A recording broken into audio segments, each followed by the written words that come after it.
ذنوبي فإنك غافر دبر عظيم ذنوبي مثل عدد الرمال فهب لي توبة يا ذا الجلال وأمرنا كيس في كل يوم وذنبي زائد كيف احتمالي إلهي عبدك العاصي أتاك مقرا بذنوبي وقد دعاك وإن تغفر فأنت لذاك أهل وإن تغرد فمن نرجو سواك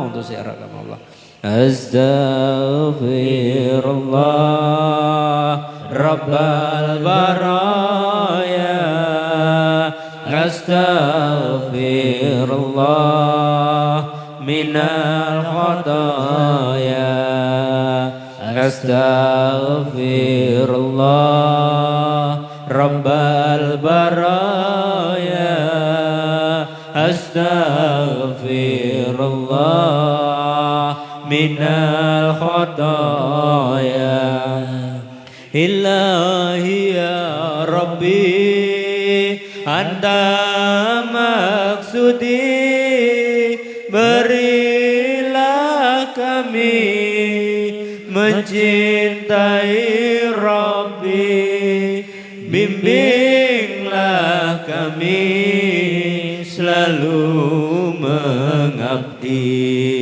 agar kami dapat ridhamu ya Rabbi agar kami dapat ridhamu ya Rabbi Astaghfirullah Rabbal baraya Astaghfirullah minal khataya Astaghfirullah Rabbal baraya Astaghfirullah minal khataya Ya Allah ya Rabbi banyak dosa kami hingga menutup mata hati kami iri dan dengki selalu menyelimuti bimbinglah kami membersihkan hati bimbinglah kami membersihkan hati Astaghfirullah Rabbal baraya Astaghfirullah minal khataya Astaghfirullah Rabbal baraya astaghfirullah minal khotoya. Ingatlah akhi, kita pasti mati akan menghadap Ilahi Rabbi. Siapkan diri, membersihkan hati sebelum pergi menghadap Ilahi. Sebelum pergi menghadap Ilahi. Astaghfirullah Rabbal baraya astaghfirullah minal khotoya.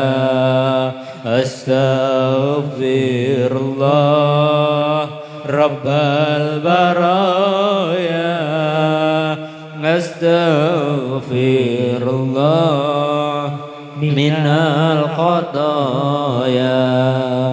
Ingatlah akhi, di kubur nanti jasad terbaring, tinggal sendiri. Sanak famili tak menemani. Iman amal soleh itu yang nemani. Iman amal soleh itu yang nemani. Astaghfirullah Rabbal baraya astaghfirullah minal khotoya. Astaghfirullah Rabbal baraya astaghfirullah minal khotoya. Nillahi ya Rabbi, selamatkan kami dari siksa kubur hingga akhirat nanti. Ya Allah ya Rabbi, Engkau Tuhan kami. Di akhirat nanti jumpamu ya Rabbi. Di akhirat nanti jumpamu ya Rabbi. Amin ya Allah, amin ya Allah, amin ya Allah, amin ya Allah. Astaghfirullah Rabbal baraya astaghfirullah minal khotoya. Bismillahil Fatihah.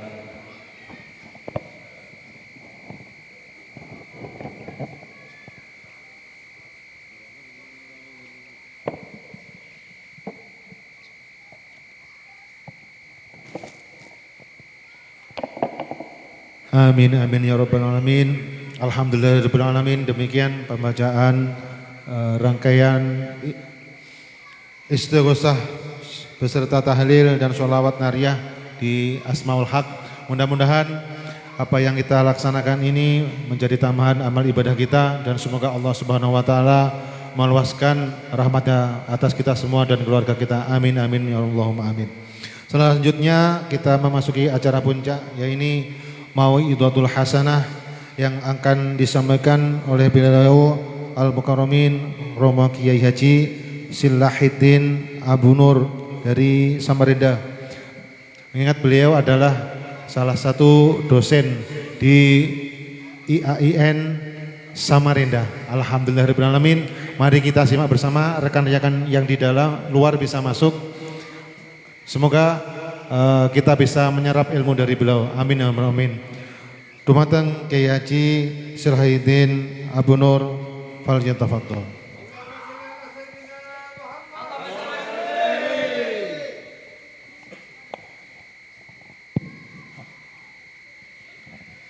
Assalamualaikum warahmatullahi wabarakatuh.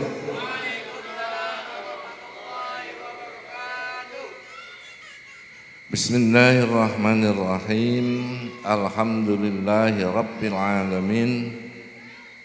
Wassalatu wassalamu ala sayyidina Muhammadin wa ala alihi wa sahbihi wa man ittaba'a hudah ila yaumiddin. Amma ba'du, faya ayyuhal hadirun wal hadirat rahimakumullah, usikum wa nafsi bitaqwallahi faqad fazal muttaqun.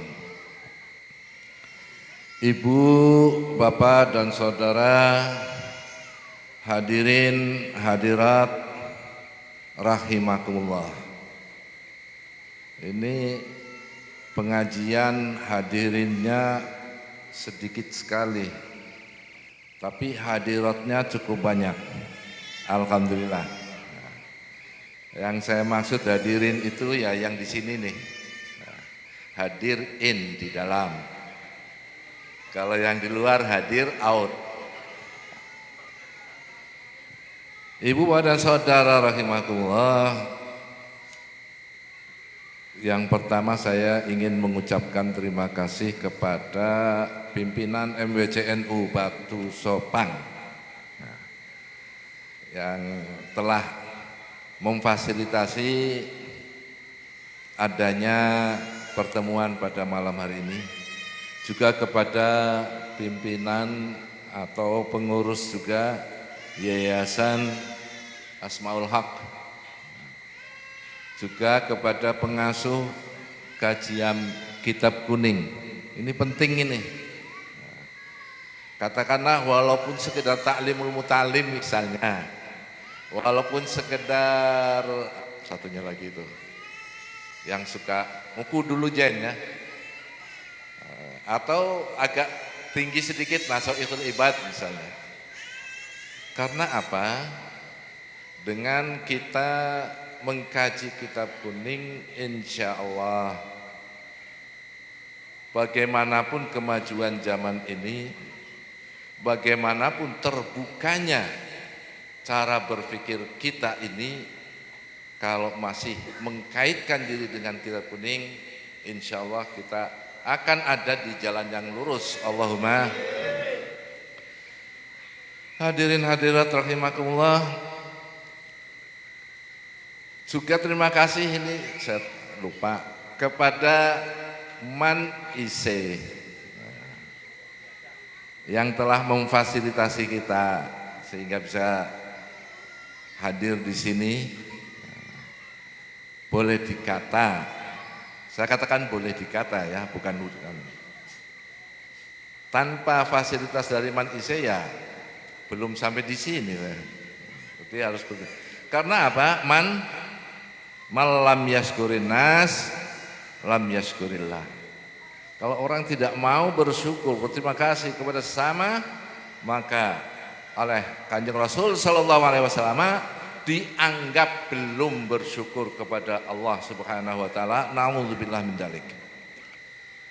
Kemudian ibu dan saudara rahimakumullah, saya juga berterima kasih kepada yang hadir malam ini. Karena tanpa kehadiran ibu, bapak dan saudara, ya saya nanti ngomong sendirian, gak ada yang dengerin. Ya. Nah itu, jadi terima kasih kepada semuanya. Dan saya ingin tahu ini sebenarnya pertemuan ini pengajian apa? Kalau menurut Man IC itu saya diminta untuk mengisi peringatan nuzulul Quran. Sementara nuzulul Quran itu hari Rabu malam Kamis. Sekarang sudah Jumat malam Sabtu. Tapi nggak apa-apa, tertinggal. Hanya yang penting saya sampaikan kepada hadirin adalah benar nggak sih yang namanya turunnya Al-Quran itu pada tanggal 17 Ramadan? Loh, kenapa ada pertanyaan ini? Karena di dalam surat pendek yang dibaca tadi juga dalam tarawih dan biasanya diulang-ulang surat Al-Qadar menyatakan bahwa Al-Quran diturunkan pada malam Qadar. Ya, Al-Quran diturunkan pada malam Qadar. Sementara ada satu hadis yang saya tak pernah tahu di kitab Bulughul Maram dengan syarahnya Subulus Salam disebutkan malam Qadar itu ya tanggal 27. Tapi kalau kita memperingatinya tanggal 17 ini bagaimana? Siapa yang salah tadinya ini? Enggak ada yang salah. Karena apa? Karena Ibn Abbas radhiyallahu an mengatakan bahwa Al-Quran ini memang turun 2 kali. Pada malam Qadar yang turun dari Lauhil Mahfuz ke langit dunia, kemudian pada nuzulul Quran yang turun dari langit dunia ke Nabi kita Muhammad sallallahu alaihi wasallam yang diantarkan oleh malaikat Jibril alaihissalam. Jadi kalau memperingati tanggal 17 itu bukan memperingati Lailatul Qadar, tetapi memperingati nuzulul Quran. Oh ya sudah benar kalau begitu. Cuma disampaikan ini adalah untuk kita ketahui bersama perbedaan dan persamaan antara Lailatul Qadar dengan nuzulul Quran, supaya enggak jadi pertanyaan nanti kalau enggak pernah dijelaskan. Iya ya, nuzulul Quran itu turunnya Al-Quran, tapi Al-Qurannya mengatakan inna anzalnahu fi.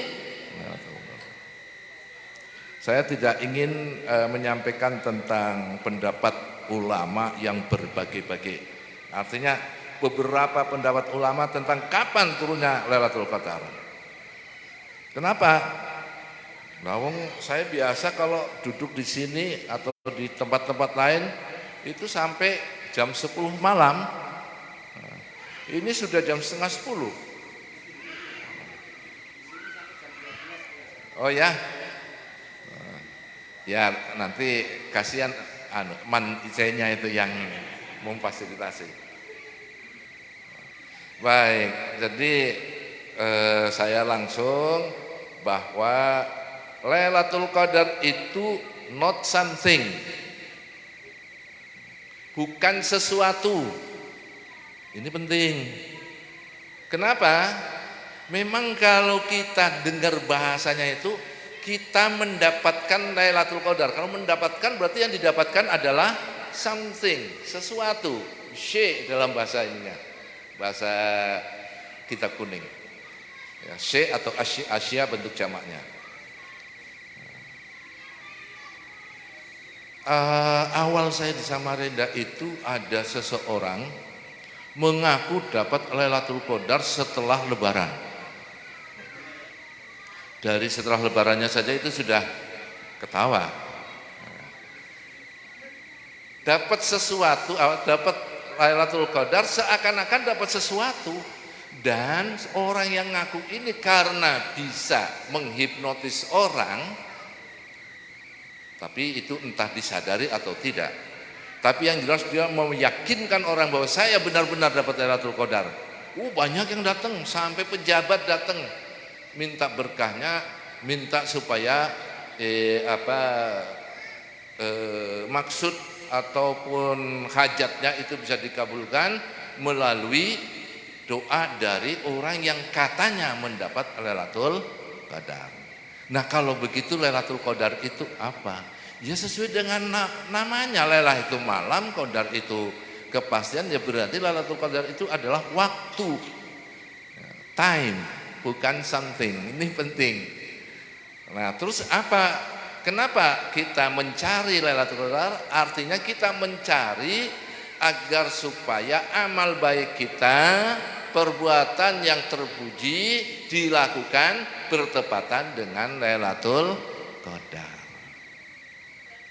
Terus kapan? Nah, itu yang tadi saya katakan tidak dijelaskan pada malam hari ini. Dan tanpa dijelaskan pun insya Allah sudah banyak yang tahu. Nah, hadirin hadirat rahimakumullah, ini berarti nuzul Qur'annya selesai. Nah, cuma 5 menit kan? Berikutnya adalah istighosah. Nah, tadi kita beristighosah. Ini pun sebenarnya tidak terlalu penting. Namun yang ingin saya sampaikan bahwa yang dimaksud dengan siraman rohani atau biasanya disebut dengan santapan rohani, ya yang sudah kita lakukan tadi. Kalau saya ngomong tentang agama, itu bukan santapan rohani. Itu adalah santapan aklani. Bisa dibuktikan banyak orang belajar agama, kitabnya ada 1 lemari barangkali atau lebih, titelnya sampai S3 atau lebih, tapi nggak ada ya lebihnya. Ternyata dia mempunyai perilaku yang bertentangan dengan ajaran agama, bisa jadi. Ini artinya apa? Dia ketika belajar agama itu bukan dalam rangka memberikan santapan rohani, tetapi memberikan santapan aklani. Hadirin hadirat rahimakumullah, berarti tentang istighosah sudah hanya 2 menit ya. Soalnya tadi saya diminta juga katanya ada ijazah. Nah, ijazah itu isi masdar ya, dari kata ajaza yujizu ijazatan, artinya memperbolehkan. Jadi ketika seorang guru memberikan ijazah kepada santri-santrinya, itu artinya seorang guru memperbolehkan santri-santrinya mengamalkan apa yang telah diajarkan oleh gurunya. Jadi itu ijazah namanya. Nah, setiap amalan itu perlu ijazah. Karena nanti ketika mengamalkan itu biasanya ada anjuran. Tadi saya dengar dari yang mengimami, wa ila hadrati man ajazani. Apa maksudnya wa ila hadrati man ajazani? Dan dihadirkan kepada orang yang memberikan ijazah kepada kami, menyambung hubungan rohani. Jadi kita dengan orang yang memberikan ijazah itu selalu tersambung. Sehingga ketika kita mendapatkan pengalaman spiritual, maka sang guru karena tersambung itu akan memonitor. Hadirin hadirat rahimakumullah, banyak orang mengamalkan amalan dengan membaca buku, ini yang saya juga khawatir ini, karena saya termasuk aktivis medsos. Ya, kalau yang punya FB, punya insya Allah sering lah. Yang saya prihatini apa? Saya dapat amalan ini dari guru saya begini-begini. Saya ijazahkan melalui FB. Innalillahi wa inna ilaihi raji'un. Khawatir saya itu. Bahari itu orang kalau mendapatkan ijazah itu datang kepada guru face to face, itu mencari berkahnya. Lah kalau lewat FB berkahnya kemana? Kita hidup dalam kehidupan agama itu yang penting adalah berkah. Nah ini berkahnya malah dihilangkan sendiri melalui medsos. Maka memang sebagian ulama ada yang memperbolehkan, bahkan ijazah torekel pun sekarang ada ulama yang boleh ijazah per telepon. Dan saya tahu beberapa jamaah tarekat di Samarinda yang pernah ijazah melalui telepon. Tetap saya katakan, ya sebagai latihan monggo. Tapi kalau itu dijadikan sebagai pegangan, ya masa sih semudah itu orang untuk meningkatkan kehidupan rohaninya. Tadi saya katakan kehidupan rohani dalam mengamalkan sesuatu itu harus ada hubungan. Yang tadi disambung dengan hadiah Fatihah. Hadirin hadirat, ini tentang hadiah Fatihah sedikit agak melenceng saya sampaikan. Waktu simposium Kitab Kuning di Cisarua Bogor, saya menjadi salah satu peserta. Yang peserta lainnya antara lain ini saya sebut ada Gus Hanif almarhum, Gus Adib almarhum juga, kemudian ada Kiai Haji Mustafa Yakub juga almarhum. Alhamdulillah saya belum. Saya baru masih muda kan, baru 65 tahun, alhamdulillah. Orang tua saya baru meninggal setelah umur 86. Jadi kalau ikut ayah saya ya masih 21 tahun lagi. Hadirin hadirat, ini yang saya ceritakan adalah Kiai Haji Mustafa Yakub ketika mengawali ceramahnya itu, sebelum saya mulai, mari kita baca Fatihah untuk sahibu hadal kitab ila hadatin. Langsung ada yang tunjuk jari. Apa ini ila hadrat katanya. Memang Nabi mengajarkan yang semacam itu. Tenang sekali teman saya yang namanya Mustafa Yakub ini. Saya katakan teman, sebenarnya ya bukan teman kuliah sih. Cuma ketika dia hadir di Madinah, tempat yang dicari untuk nginap, untuk makan, ya tempat saya. Karena beliau dari Pekalongan, satu Karsidenan, saya dari Kabupaten Tegal, Kabupaten Brebes. Nah, saya katakan Mustafa Yakub tenang menghadapinya. Bagaimana? Siapa tadi yang interupsi?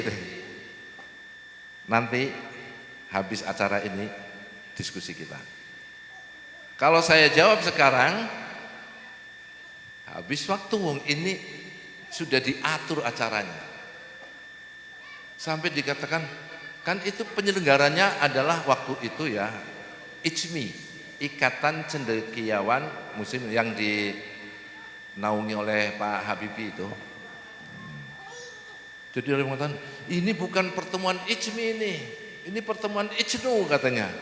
Karena udah yang hadir kebanyakan NU, kemudian ketika mulai acara pakai ilah hadrat tadi. Hadirin hadirat rahimakumullah. Nah, tentang ijazah tadi, karena tadi bilang ijazah selawat.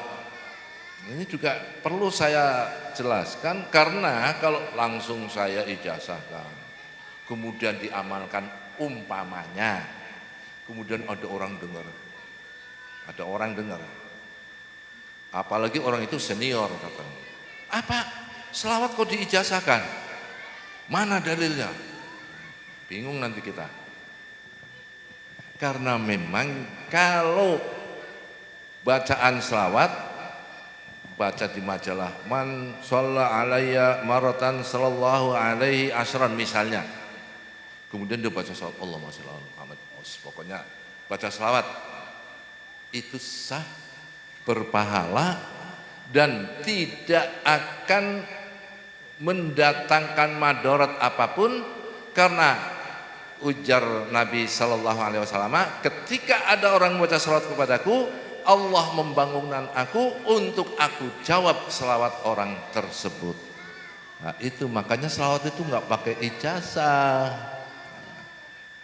Nah, Kok saya datang ke sini katanya suruh ijazah. Itu yang diijazahkan bukan selawatnya, tetapi susunan acara yang di dalamnya mengandung selawat yang disebut dengan mujahadah selawat umi. Nanti tentang mujahadah selawat umi memang harus lengkap penjelasannya. Makanya yang lain saya singkat-singkat, yang mujahadah nanti agak luas. Tapi sebelum sampai situ kita baca dulu selawat bareng-bareng, karena selawat yang ada di dalam acara itu yang bakal diamalkan. Jadi kalau mau mengamalkan nggak hafal kayak apa? Allahumma salli ala Muhammad abdika wa rasulika nabil ummi. Ayo ibu-ibu bareng.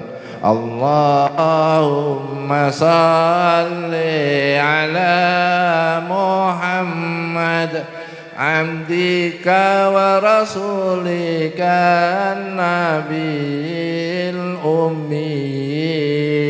Allahumma salli ala Muhammad abdika wa rasulika nabil ummi. Allahumma salli ala Muhammad abdika wa rasulika nabil ummi. Salli ala Muhammad abdika wa rasulika nabil ummi. Bapak-bapak yang di luar mohon maaf ya, ikut baca apa enggak tadi? Saya cuma nanya aja, enggak ikut juga saya enggak marah. Wong ini bukan wajib ya. Tapi kalau ikut alhamdulillah. Saya berharap yang ikut itu jadi sudah hafal. Jadi nanti kalau mengamalkan kan sudah hafal. Nah, baik, saya lanjut. Nah, kenapa kok selawatnya semacam ini? Maka kita harus tahu bahwa salawat itu pada garis besarnya dibagi menjadi dua. Ada salawat ma'thurah, ada salawat ghairu ma'thurah. Salawat ma'thurah itu adalah salawat yang diajarkan langsung oleh Nabi. Baik redaksinya, kapan diamalkannya, cara mengamalkannya bagaimana, termasuk faidah dan fadilahnya apa, itu sudah dijelaskan oleh Rasul Shallallahu Alaihi Wasallam. Itu salawat ma'thurah. Nah, kalau salawat ma'thurah itu adalah salawat yang dianggit, diciptakan oleh para ulama, dan itu bukan bid'ah, bukan salah, bukan sesat. Karena apa? Karena para ulama sedang mengamalkan perintah Allah Subhanahu wa taala, sallu alaihi wasallimu taslima. Jadi mengamal, karena dalam Al-Qur'annya cuma begitu. Terus berselawat itu kayak apa? Nah, kalau saya orang Jawa, ya Rabbi mugi-mugi kasih sayang panjenengan dipun paringaken dumateng junjungan Nabi Muhammad sallallahu alaihi wasallam. Itu selawat. Atau pakai bahasa Indonesia, ya Allah, limpahkanlah rahmat, itu selawat. Atau pakai bahasa Arab dengan berbagai redaksi, yang kemudian selawat itu dinamakan sesuai dengan redaksi yang ada tibil kulub, ada azhil, ada nariyah, ada munjiyah, ada salawat badar, ada macam-macam salawat. Itu semuanya dikarang oleh para ulama dan jelas mempunyai pahala sesuai dengan apa yang dijanjikan oleh Kanjeng Rasul Sallallahu Alaihi Wasallam. Nah, tadi salawat ma'thurah dan ghairu ma'thurah sudah jelas. Kemudian salawat ma'thurah yang akan kita amalkan itu disebut sholawat ummi. Kenapa? Karena di dalam sholawat itu ada kata al-ummi. Tadi dibaca Allahumma sholli ala Muhammad abdika wa rasulika nabil ummi. Ya, ada kata ummi. Itu disebut sholawat ummi. Nah, sholawat ummi ini sesuai dengan hadis yang pernah terbaca ada dua macam. Ada sholawat ummi abdika yang sudah kita hafalkan bersama. Ada sholawat ummi taslima, ini belum saya sampaikan. Ya satu persatu lah. Ya. Sebab kalau diberikan semua nanti malah enggak diamalkan semua. Ya, satu dulu ini. Nah, yang satu ini di dalam kitab Irsyadul Ibad bab salatul Jum'ah an Anasin radhiyallahu an qala Rasulullah sallallahu alaihi wasallam man shalla alayya fi kulli yaumil jum'ati thamanina marratan ghafarallahu dzunubahu thamanina sanatan. Hadisnya masih ada nanti, tapi segini dulu. Orang yang membaca selawat 80 kali pada tiap hari Jumat akan diampuni dosanya 80 tahun. Nah, makanya saya berani nanti kalau diberi umur panjang sampai 80 tahun sampai 90 tahun, berani saja, karena yang 80 tahun sudah diampuni dosanya itu dengan banyak baca selawat yang sesuai dengan hadis tadi, membaca selawat tiap hari Jumat. Boleh pada subuh, boleh jam 9 habis sholat duha, boleh pada zuhur, boleh pada asar. Pokoknya masih hari Jumat. Kalau anak muda ini kayaknya mau ini. Mau enggak ya kira-kira membaca salawat 80 kali?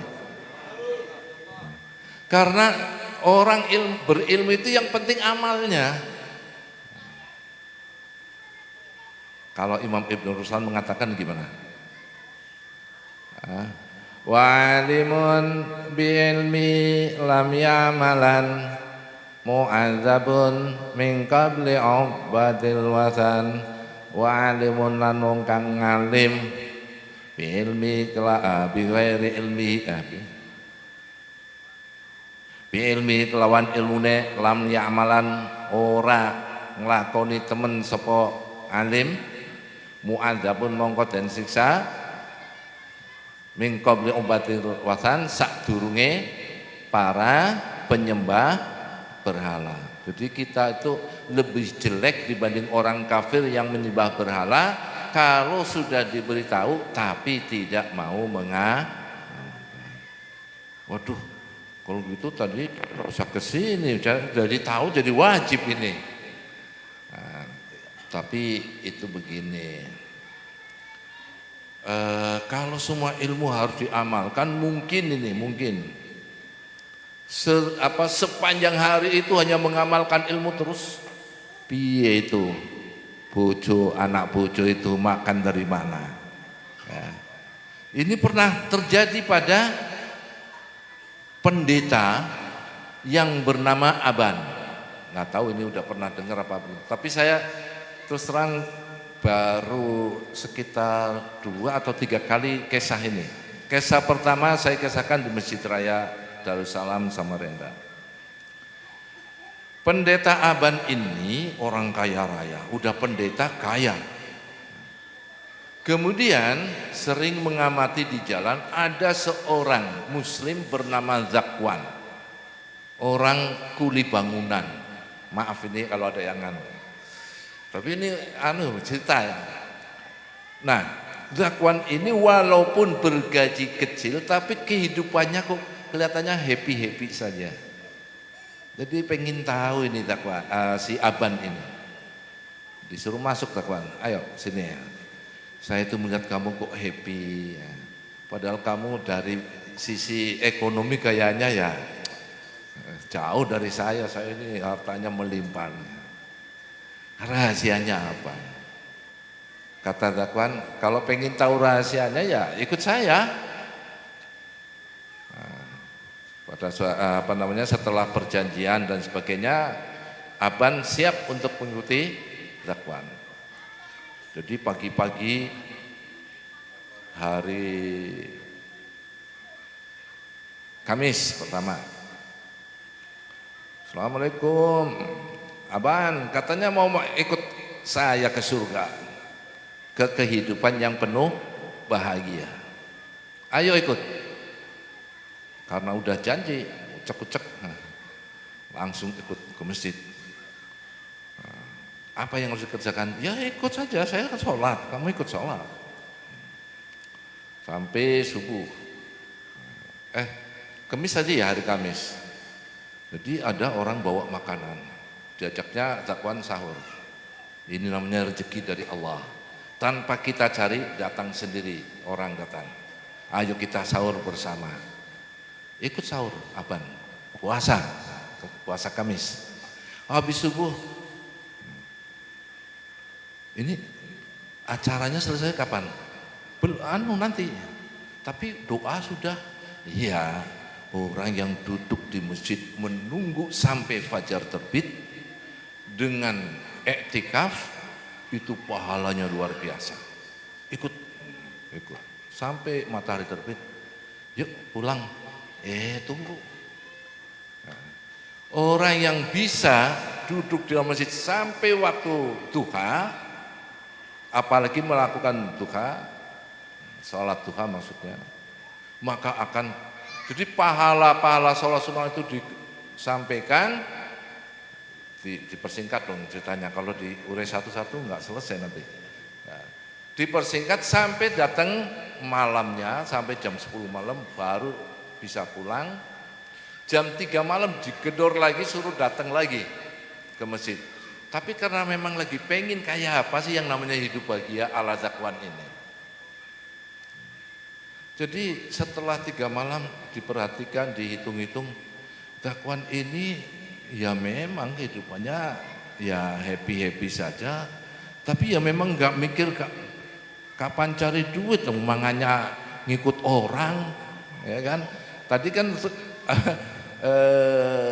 sahur ikut orang, buka puasa juga kan kalau di Arab itu biasa orang menyiapkan buka puasa. Ini tentang buka puasa saya juga ingin menjelaskan karena saya tadi ikut berpuasa di sini dan juga untuk teman-teman dari Man IC yang sudah memberikan fasilitas saya untuk buka puasa gratis itu ya.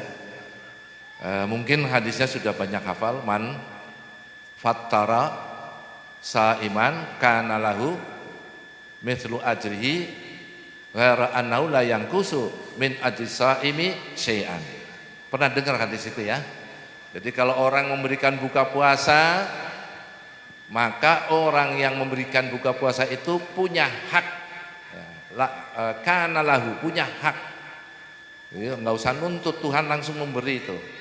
Pahala sepadan dengan pahalanya orang yang berpuasa, dengan tidak mengurangi pahalanya orang yang berpuasa tadi. Nah, kalau ini hari ini Pak sinten dengan kagungan beliau niki? Pak Suwarno. Oke. Pak Suwarno hari ini pahala puasanya berlipat ganda sejumlah orang yang ikut buka puasa di sini. Ini bukan saya ngalem-ngalem karena saya dikasih. Enggak, ini hak itu.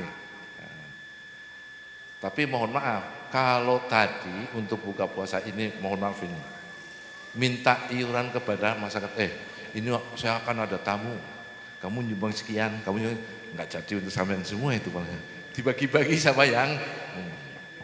Nah, hadirin hadirat rahimakumullah, ini tentang buka puasa juga memang karena lagi ngetren, saya nggak bosan untuk memberikan semacam pegangan. Jangan sampai kita yang punya kemampuan untuk buka puasa karena melihat di masjid sana ada buka puasa gratis, saya tak buka puasa di sana. Tapi bukan berarti menghalangi untuk buka puasa di masjid.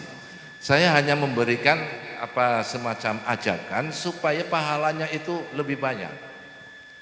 Tetap ke masjid, bawa minimal 2 nasi bungkus atau nasi kotak minimal. Kemudian sampai di masjid, cari orang yang kira-kira potongannya itu potongan orang yang memang butuh makan, diajak makan bareng. Bukan kemudian kita itu mengandalkan pemberian orang, tetapi kita justru harus berupaya untuk menjadi pemberi. Hadirin hadirat rahimakumullah, memang kadang kita kurang tepat memahami hadis.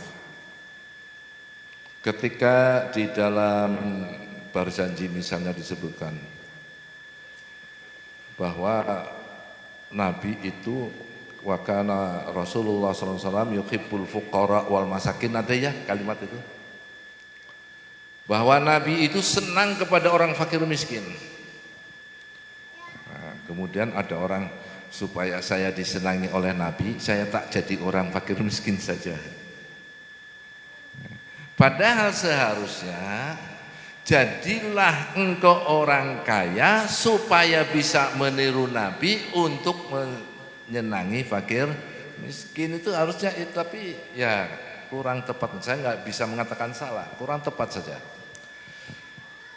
Hadirin hadirat rahimakumullah, tadi 80 tahun ini para sahabat pun, kalau bahasa saya itu gimir. Gimir itu ikut-ikut ingin. Oh, baca sebentar aja, hanya 10 menit loh kalau baca itu. Tapi jangan baca di lagu kayak tadi. Allahumma shalli ala Muhammadin abdika wa rasulika nabiyil ummi. Allahumma shalli ala Muhammadin abdika wa rasulika nabiyil ummi. Allahumma shalli ala Muhammadin abdika wa rasulika nabiyil ummi. Itu insyaallah 10 menit selesai 80. Loh, bacaan 10 menit kok bisa menghapus dosa 80 tahun. Sahabat, wa kaifa sholatu alaika ya Rasulullah? Gimana cara baca salat itu? Qul, Nabi menjawab, Allahumma sholli ala Muhammadin abdika wa rasulikan nabiyil ummi. Nah, karena salat ma'thurah diajarkan oleh Nabi langsung, maka kita ketika mengamalkan salat itu, kita tutup telinga, tutup mata, tidak memperhatikan hadis maupun ajaran-ajaran yang lain. Pokoknya apa yang diajarkan oleh Nabi kita ikuti. Kalau lagi mengamalkan itu. Nah, tapi kalau lagi membaca selawat yang lain, ya tetap pakai Sayyidina. Jadi tidak mengharamkan Sayyidina tetap, tapi ketika mengamalkan selawat itu tidak pakai Sayyidina. Toh tidak pakai Sayyidina itu kita juga sering kok. Sallallahu ala Muhammad sallallahu. Waktu itu kok enggak diributkan. Tapi begitu ada salawat umi tanpa Sayyidina, karena ini salawat baru, terus Pak Kiai setempat, wah salawat baru saya enggak dijadikan imam. Wah, dia cari-cari kekurangan salawat ini. Wah, ini kurang Sayyidina. Dia berdalil. Ya. Masa kepada Nabi pimpinan umat sedunia kok kalau bahasa Jawa itu sarumen, panggil Muhammad langsung. Wong sama Pak Kades saja panggil Pak, enggak namanya langsung. Ini sama Nabi yang pimpinan umat enggak pakai Sayyidina. Wah, itu alasan untuk karena dia pasti dijadikan pimpinan gitu. Nah, ini saya ngomong ini memang sejak dari dulu umat Islam, terutama mohon maaf pimpinan yang tadinya memang sebenarnya ini bukan dijadikan pimpinan tapi menjadikan dirinya sendiri menjadi pimpinan, itu yang suka jual ayat supaya dirinya tetap menjadi pimpinan. Ini sudah terjadi. Tadi saya berpesan kepada imam sholat tarawih, tolong kalau enggak 20 janganlah usolli sunat tarawih. Kenapa? Nabi Shallallahu Alaihi Wasallam tidak pernah mengajarkan sholat tarawih 8 rakaat, tidak pernah. Ada yang mengatakan kalau mau ikut Nabi 8, ikut Umar 20. Saya katakan juga tidak pernah Umar bin Khattab menetapkan sholat tarawih 20 rakaat. Tapi dalam hadis itu saya masih ada kitabnya, cuma saya nggak hafal hadisnya. Di Kitabul Maram itu ada. Sampai Umar mengatakan ni'matul bid'ah hadhi. Ya. Sebaik-baik bid'ah ya semacam ini, yaitu Umar menyatukan sholat tarawih yang berkelompok-kelompok di masjid. Dia bilang ini bagusnya ini jadi satu imam saja, masuk kelompok-kelompok kayak gitu. Akhirnya dijadikan satu. Jumlahnya berapa? Wallahu alam. Tapi ada satu hadis yang menyatakan bahwa salat tarawih pada zaman Nabi dan sahabat itu adalah 20 rakaat. Kita mencoba baca buku kitab fikih yang lebih tebal. Isinya kitab fikih perbandingan. Bidayatul Mujtahid ala Nihayatul Muqtasid. Ditulis oleh Imam Ibnu Rushd. Di situ babu qiyamu Ramadan. Nah, ini pas yang diambil itu. Qiyamu Ramadan itu bagaimana? Ya. Wa qala jumhurul ulama ala annaha 20 rak'ah. Jadi jumhur ulama, mayoritas ulama itu 20 rakaat. Wa riwayah an Malik annaha sittun wa thalathuna rak'ah. Jadi kitab Bidayatul Mujtahid itu kan sekitar abad kedua ya, abad ketiga Hijriah. Itu memang ada perbedaan jumlah rakaat, perbedaannya ada yang 20 dan ada yang 36. Bagaimana terjadi perbedaan ini? Kemudian ada hikayah. Ya, tapi ini enggak di kitab Bidayatul Mujtahid, ini di kitab yang lain. Hikayahnya bagaimana? Orang Madinah merasa iri. Kenapa orang Mekah habis tarawih 4 rakaat, kemudian tawaf, tarawih lagi 4 rakaat, tawaf lagi 4 rakaat lagi, tawaf lagi, sehingga tawafnya 4 kali. Kata orang Madinah, kalau saya tawaf, Ka'bahnya harus dipoyong dari Mekah ke Madinah. Sebagai pengganti tawaf 4 rakaat. 4 kali 4 16 jadi 36. Itu hikayah. Nah, tapi yang tertulis di kitab Bidayatul Mujtahid itu jumhurul ulama 20, riwayah an Malik 36. Bahkan tadi yang sudah saya sebut almarhum Gus Hanif ya, putra dari Yai Musri itu membuat buku tentang tarawih. Ada yang tarawih 50 rakaat, ada yang 54 rakaat. Artinya riwayat yang dicari-cari itu sebenarnya tarawih itu berapa? Itu minimal 20. Jadi kalau ada yang kurang dari 20 itu ya bukan tarawih namanya. Nah, ketika ada nih hadisnya, wa an Aisyah radhiyallahu anha, karena Rasulullah sallallahu alaihi wasallam la yazidu an ahda asrata fi Ramadhan wa fi ghairi Ramadan. Cari hadisnya di kitab fikih. Babu sholatul witri, bab sholat witir. Persis hadisnya bahwa Nabi tidak pernah lebih dari 11 rakaat ketika sholat qiyamul lail. Jadi 11 itu bersama witir. Wa qila salasat asyrata rakaat. Jadi ada yang mengatakan 13. Nah, ini berarti memaksakan dalil yang harusnya ke sini dipaksa ke sini hanya demi supaya beda. Dan ini kan juga timbul baru kemarin.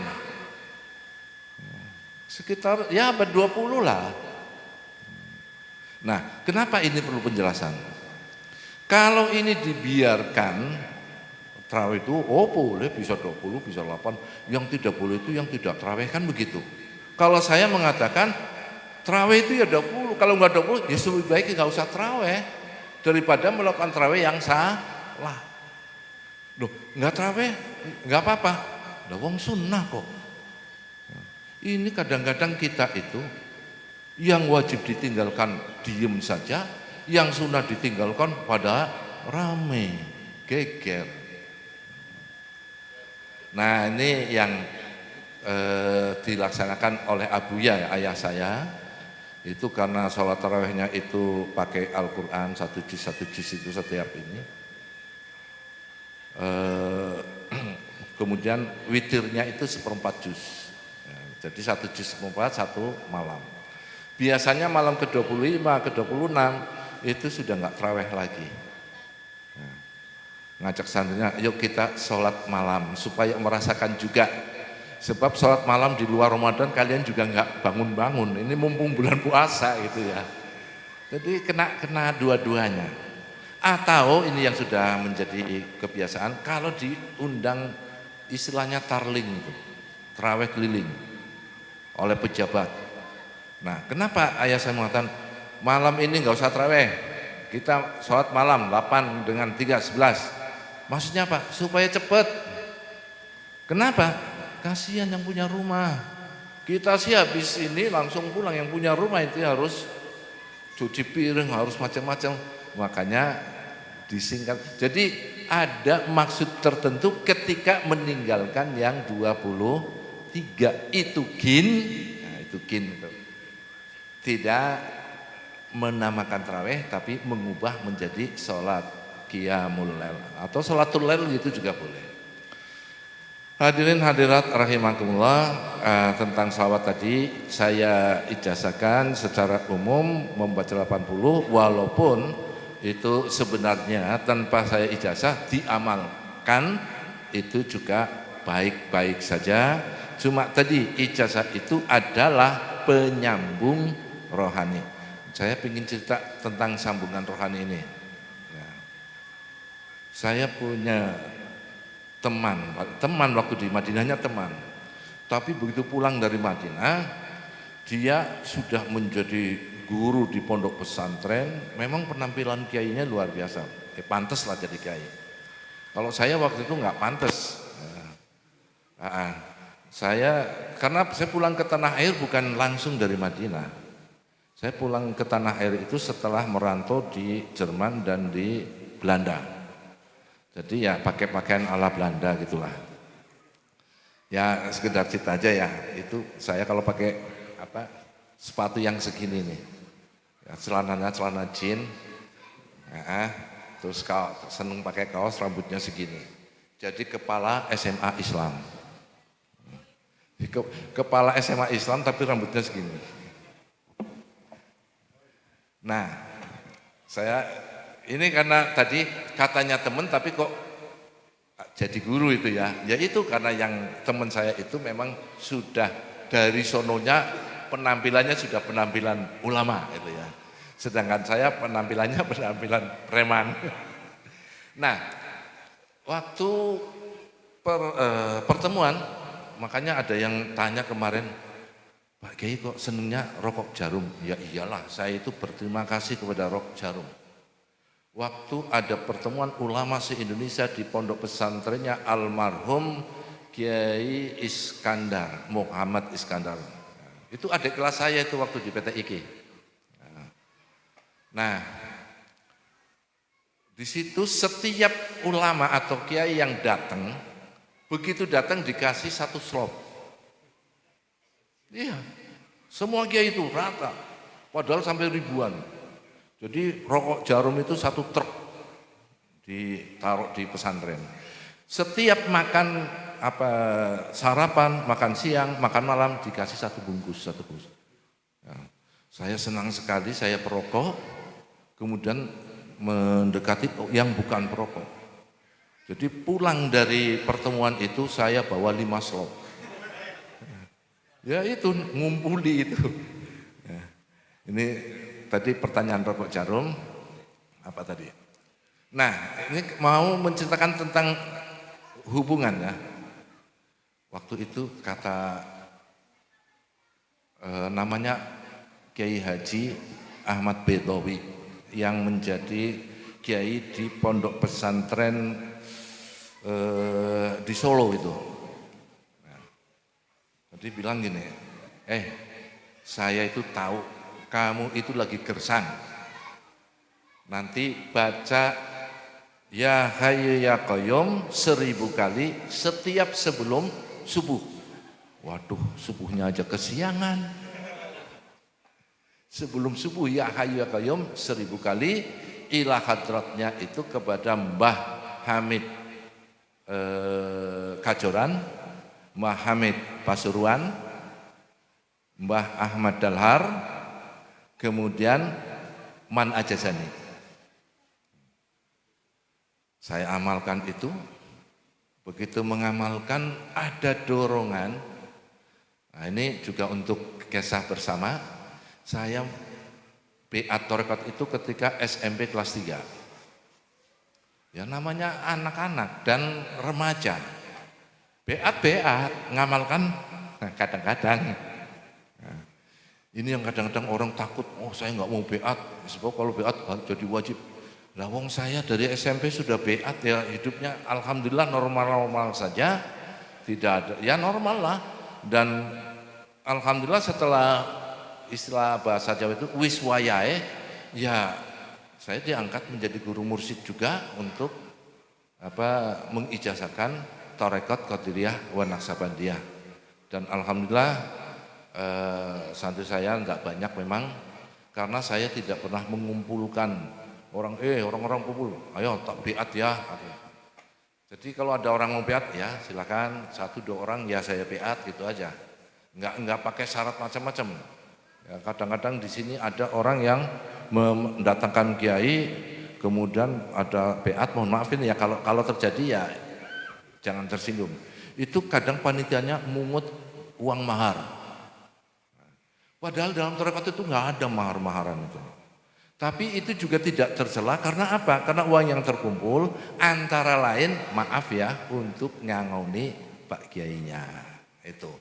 Tapi saya tidak ingin kalau disangoni dengan cara semacam itu, masih ada rezeki halal yang lain yang tanpa harus. Ini saya dongeng lagi ini. Ayah saya tunanetra. Dari kecil tunanetranya itu. Jadi hafal Quran juga menghafalnya ketika tunanetra. Hafal kitab Zubat, hafal Nahwu Imriti, hafal hadis yang untuk amalan Riyadhus Shalihin. Jadi 4 itu. Dengan hafal 4 itu alhamdulillah menjadi ya katakanlah dai kemana-mana gitu walaupun tunanetra. Nah yang saya ingin sampaikan bukan itunya, tapi suatu saat ada pengajian itu kaleng dikelilingkan kan, uangnya kan 100-an, 200-an, 500-an, klontang gitu kan. Ayah saya, apa itu yang klontang-klontang? Anu Pak Kiai ini, jangan sampai itu dikumpulkan untuk nyangoni saya. Saya sudah punya uang sendiri, sudah siap PP ke sini. Tapi kalau ada orang kaya ngasih uang saya terima. Kalau ada yang ngasih, saya tidak minta. Nah, itu klonteng-klonteng itu kumpulin aja untuk beli peralatan pengajian lah. Nah, ini mungkin saya akan niru itu.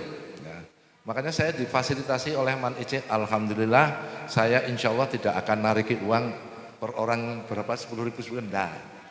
Bismillahirrahmanirrahim. Tadi sampai pada yang 80 kali tadi ya, tolong diamalkan, sebab kalau sudah tahu tidak diamalkan itu sayang sekali. Tadi mu'adzabun min qabli ubadil wathan, tapi itu bagi yang tidak bertobat. Kalau tobat ya jelas Allah Maha penerima tobat, nggak apa-apa ya. Kemudian Saya ingin memberikan satu lagi, tapi masih selawat ini juga. Terutama bagi yang masih muda, yang jomblo, pengen segera dapat jodoh. Ada ini, karena ini yang datang saya lihat seragamnya Ansor, orang Ansor itu banyak yang jomblo.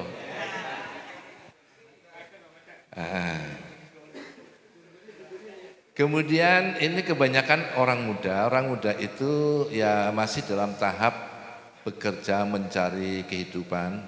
Mungkin ada yang masih muda sudah kaya juga ada, ya. Tapi ya banyak yang malah lebih banyak lah yang masih belum kaya, supaya mudah mendapatkan kekayaan.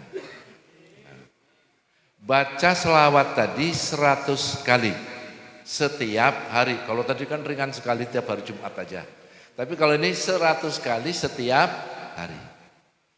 Dan saya menyampaikan ini bukan dari cara berpikir saya, bukan dari nafsu saya, tapi saya hanya menyampaikan apa yang disampaikan oleh Rasul Sallallahu Alaihi Wasallam yang mungkin belum nyampe kepada jamaah di sini. Man shalla alayya mi'ata marratin fi kulli yaumin qadallahu lahu hajatahu mi'ata hajah. Barang siapa yang membaca selawat kepadaku 100 kali setiap hari, maka Allah akan memberikan kebutuhannya, ada 100 macam kebutuhan. Yang 30 di dunia cash, yang 70 nanti di akhirat. Apa ini pembualan ini bilang cash, itu baca selawatnya sering sekali dia melarat terus. Nah ini jadi menyikapi hadis-hadis semacam ini juga kita harus memahami bahwa Allah Maha Pemberi, tapi juga Allah Maha Bijak di dalam memberi. Enggak seperti kita, begitu menjadi tukang pemberi, siapapun diberi, ibaratnya ada bayi dikasih sambal. Saya alhamdulillah cukup berpengalaman sebagai orang larat. Ya, karena saya kontraktor. Kontrak rumah di sini baru 2 bulan, kontrak lagi di sini, kontrak lagi di sini. Selama di Samarinda itu kurang lebih 15 kali pindah kontrakan. Kontraktor saya ini. Baru mendapat rumah menjelang umur 50 tahun. Karena memang tidak pernah berpikir bagaimana saya bisa dapat rumah. Yang saya berpikir itu bagaimana saya bisa mengamalkan ilmu saya, menyampaikan kepada umat. Masalah saya tidak punya rumah, toh masih bisa ngontrak. Oh, yang sedih itu sebelum Gus Dur jadi presiden, ini maaf ya, mantan pacar saya ini pegawai negeri, gajinya ratusan ribu waktu itu. Begitu Gus Dur jadi presiden kan gajinya naik. Ini yang pada PNS mungkin pada dan alhamdulillah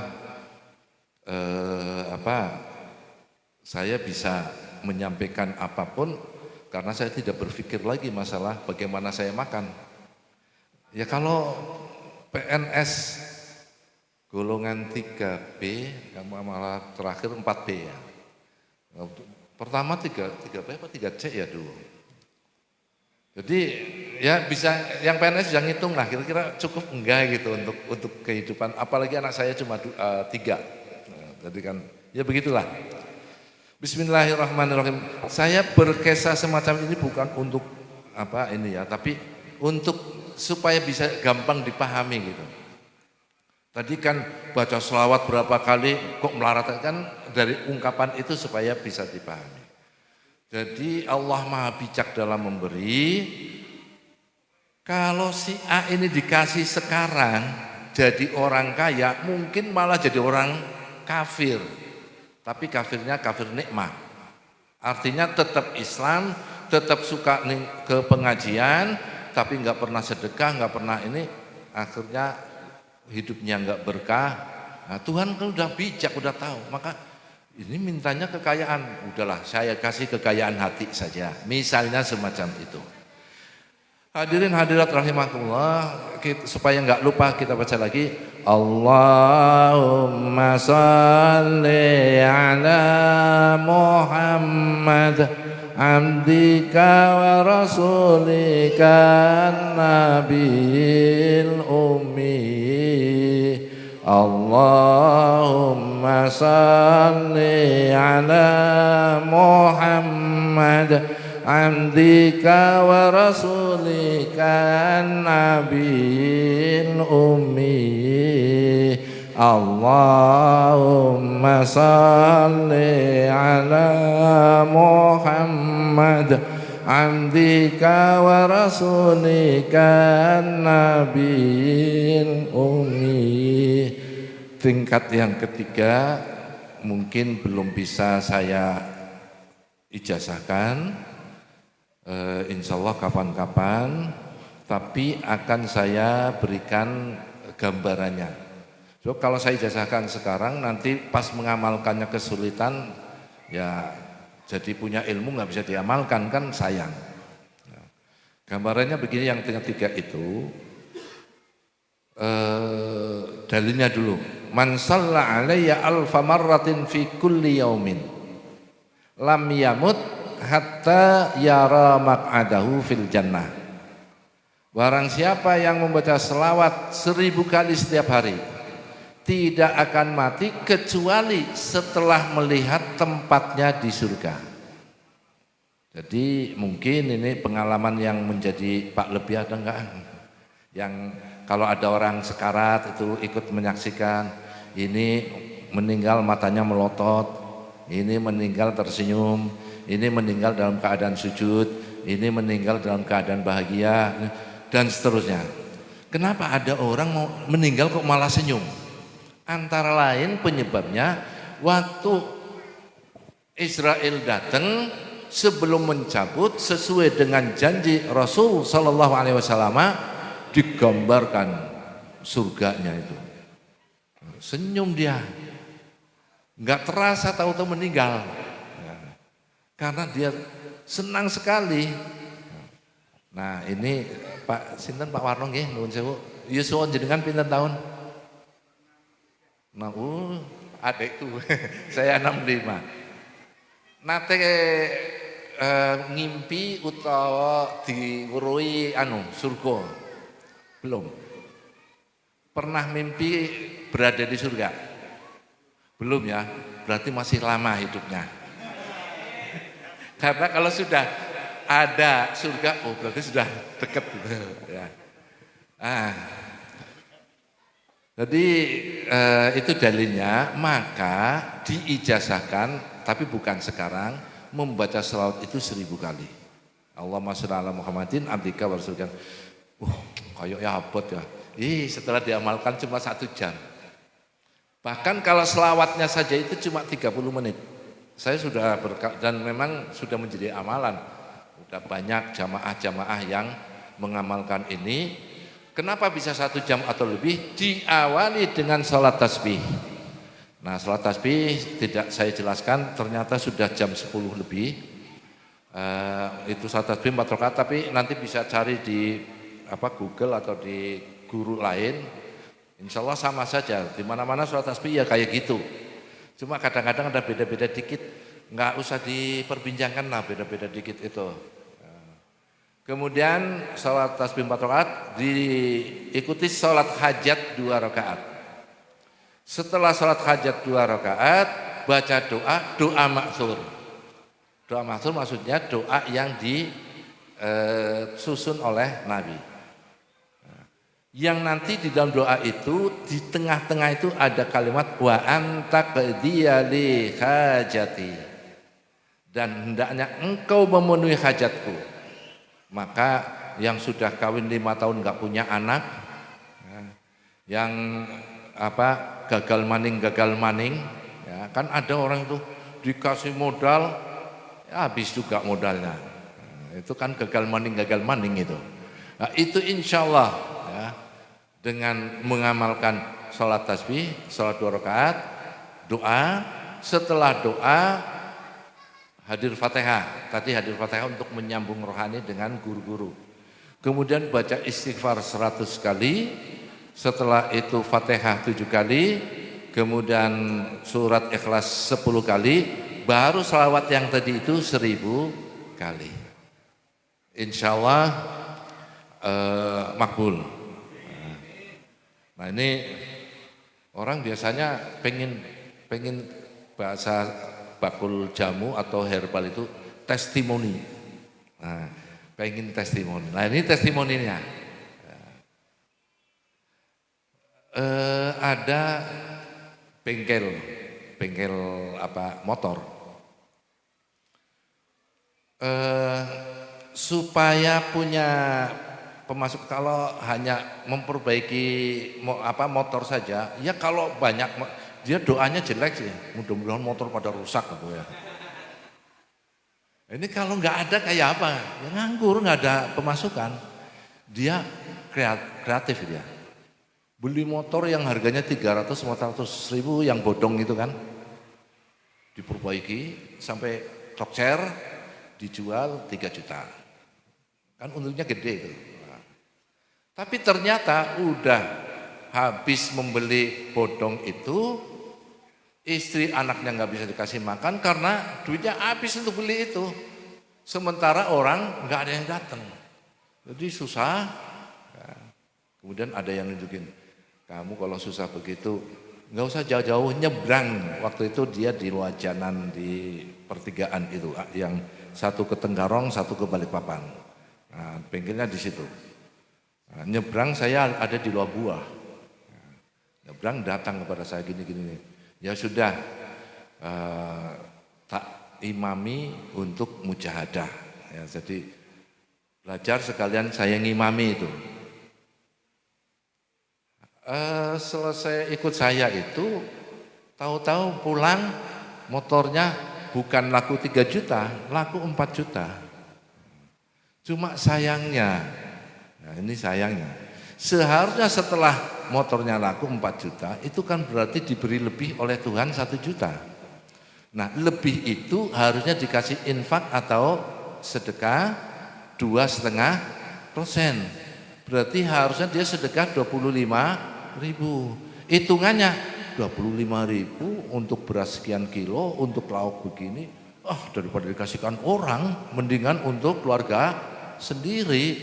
Kalau keluarga sendiri itu bukan sedekah, itu kewajiban memberikan nafkah.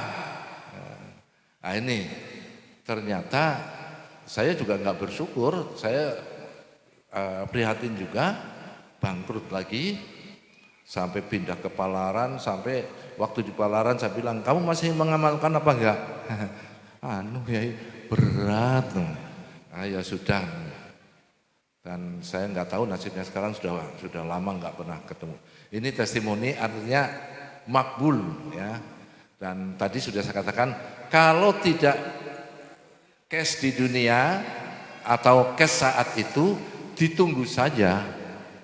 Insya Allah, karena masa sih Kanjeng Rasul akan bohong. Ibu, bapak dan saudara, rahimakumullah, ini terima kasih nak ya, ini ngasih tahu sama saya. Udah malam gitu katanya tuh. Kalau sampean kan dengernya teriakannya saja. Kalau saya dengernya, bah udah malam, selesaikan gitu. Kurang lebihnya saya mohon maaf.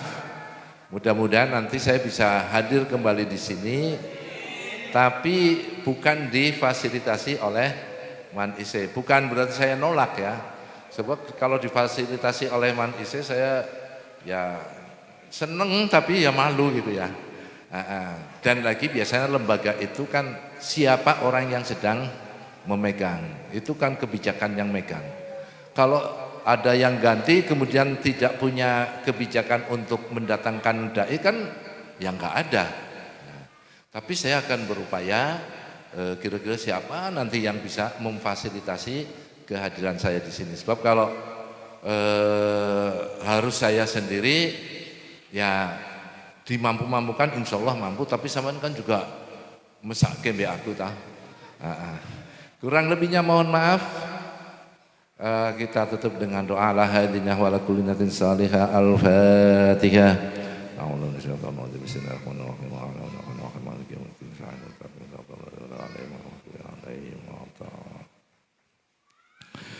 Allahumma salli ala Muhammadin nabiyil ummi wa ala alihi wa sallam taslima. Allahumma lakal hamdu wa ilaikal mustaqan wal musta'an la haula wa la quwwata illa billahil aliyyil azim. Allahumma anfa'na fima 'allamtana wa 'allimna bima yanfa'una. Rabbana arina al-haqqa haqqan warzuqna wa arina al-batila batilan warzuqna ijtinabah. Rabbana ighfir lana ma akhta'na wa ma ta'ammadna wa ma asrarna wa 'alanna wa ma la a'lamu bihi minna antal muqaddim wa antal mu'akhir la ilaha illa anta.